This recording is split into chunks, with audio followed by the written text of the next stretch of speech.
দেখো, জীবনে চাওয়া জিনিসগুলো ছোট বা বড় যাই হোক, যদি তোমার চাওয়াটা ঠিক হয়, সেখানে যদি কোনো অন্যায় না থাকে, তাহলে সেটা কোনো না কোনো এক সময় অবশ্যই পূরণ হবে, জানো তো। এই যে বক্সটা যেটা আমি আনবক্স করছি, এটায় আছে একটা সারপ্রাইজ গিফট, ঠিক আছে? মানে যেটার কথা আমি জানতাম না।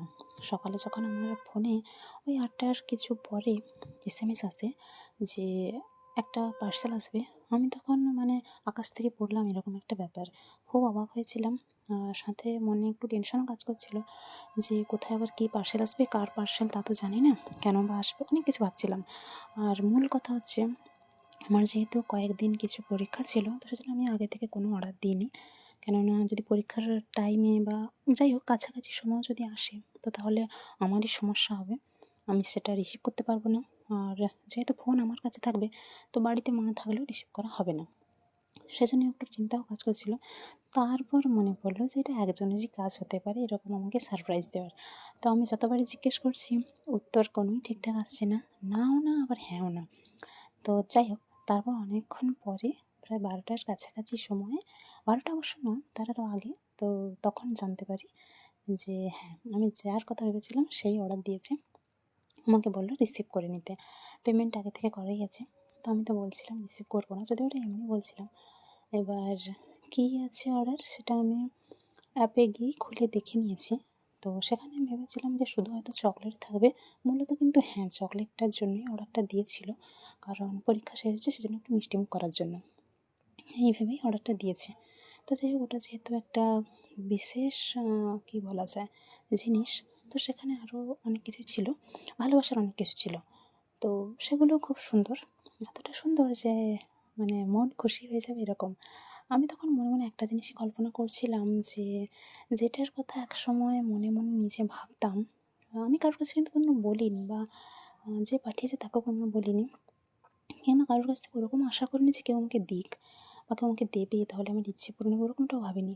মনে মনে ভেবেছি বেশ এটুকুই, অনেকের তো অনেক ইচ্ছে থাকতেই পারে, সবার যে সব ইচ্ছে পূরণ হবে তেমনটাও নয়। যাই হোক, আমি ওরকমই একটা ইচ্ছে ভেবেছিলাম যে হয়তো পূরণ হবে না, ও ব্যাপারে অত ভেবেও লাভ নেই।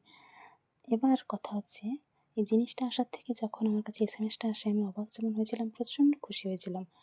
তো আমিও শুধু ভেবেছিলাম যে শুধু চকলেট হয়তো।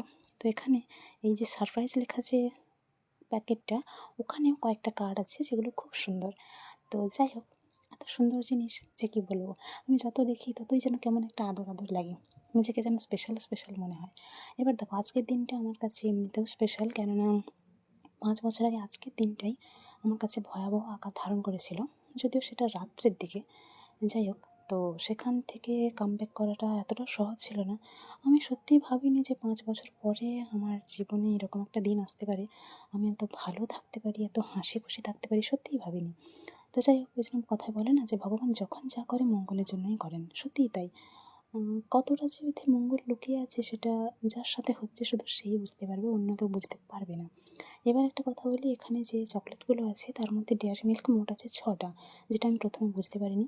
তো যে পাঠিয়েছে আমি তার সাথে আলোচনা করেছিলাম, তো আমাদের অনেক বকাবকিও হয়ে গেল যেখান থেকে অর্ডারটা এসছে। পরে যখন আমি ভালো করে দেখি যে না, ওখানে দুটো করে একসাথে আছে, সেই জন্য যেটা প্রথমে বোঝা যায়নি। তো আমি এবার এই প্যাকেটটা খুলি, এখানে অনেকগুলো কার্ড আছে, লেখাগুলো খুব সুন্দর সুন্দর, অনেক কিছুই লেখা আছে। তো আমি সবগুলো পড়ে দেখেছি, ভিডিওতে হয়তো তাড়াতাড়ি দেখিয়ে দিচ্ছি, সেজন্য হয়তো বোঝা নাও যেতে পারে। তো যাই হোক, সবগুলো জিনিসই খুব সুন্দর আর খুব স্পেশাল। আর ডেয়ারি মিল্ক চকলেট আমি মা বাবা ৩জন একটা করে খেয়েছি, আরগুলো আছে এখন, পরে খাবো হয়তো। তবে এই যে টোটাল যে জিনিসটা বা এই যে ভাবনাটা, জানি না অন্য কেউ কোনো দিনও ভাববে নাকি, যে ভেবেছে তার জন্য সত্যিই আমি ঈশ্বরের কাছে চিরকৃতজ্ঞ। আর কি, ভালো থাকুক সে, এটুকুই চাওয়া। টাটা। অনেক খুশি আমি আজ, সত্যি।